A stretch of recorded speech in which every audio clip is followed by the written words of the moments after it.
আগামীকাল রংপুরের বিপক্ষে মাঠে নামছে ঢাকা ক্যাপিটালস। একাদশে কাল ফিরতে পারেন সাব্বির রহমান, এমনটাই জানিয়েছেন কোচ সুজন। নিয়ম ভঙ্গের কারণে আগের দুই ম্যাচে একাদশে ছিলেন না সাব্বির। পরে কোচ সুজনের কাছে ক্ষমাও চেয়েছেন তিনি। আগামীকাল সাব্বির একাদশে আসলে কেমন হতে পারে দল, তা নিয়ে থাকছে প্রতিবেদন।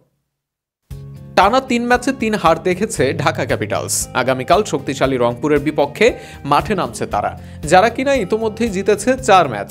তাই এই ম্যাচে মোটেও ভুল করতে চাইবে না ঢাকা ক্যাপিটালস। সাব্বির রহমানকে নিয়েই সাজাবে একাদশ। দলটির কোচ খালেদ মাহমুদ সুজন জানিয়েছেন, নিয়ম ভঙ্গ করার কারণেই গত ২ ম্যাচে একাদশের বাইরে রাখা হয়েছিল তাকে। গত ১ জানুয়ারি দলের অনুশীলনে ছিলেন না সাব্বির। এরপরেই তার বিরুদ্ধে ব্যবস্থা নিয়েছে ঢাকা ক্যাপিটালস। সোমবার দলের অনুশীলন শেষে এমনটিই জানিয়েছেন হেড কোচ খালেদ মাহমুদ সুজন। গত ১ জানুয়ারি অনুশীলনে হাজির না হওয়ায় পরের ম্যাচে তাকে খেলানো হয়নি বলে জানান ঢাকার কোচ। তিনি বলেন, সাব্বিরকে আমরা খেলাতে পারিনি কম্বিনেশনের কারণে, এছাড়াও কিছু অন্য ইস্যু ছিল।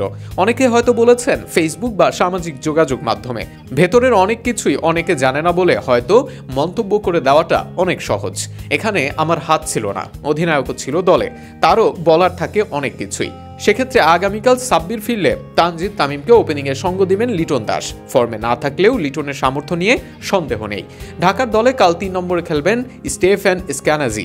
৪ ও ৫ নম্বরে শাহাদাত হোসেন দীপু আর সাব্বির রহমান রুম্মনকেই দেখা যেতে পারে আগামীকাল। আর ৬ নম্বরে আরেক দেশি হার্ড হিটার হাবিবুর রহমান সোহান। এদিকে দলের বিদেশিদের মধ্যে পেস অলরাউন্ডার থিসারা পেরেরা খেলবেন। তাদের সাথে দেশি স্পিনার অপু থাকবেন একাদশে। দলটিতে কালো মুস্তাফিজুর রহমান পেস অ্যাটাকিংয়ের নেতৃত্ব দিবেন। যদিও প্রথম ম্যাচটা ফিজ সুলভ কাটেনি তার সাথে আগামীকাল একাদশে থাকবেন মুগ্ধ।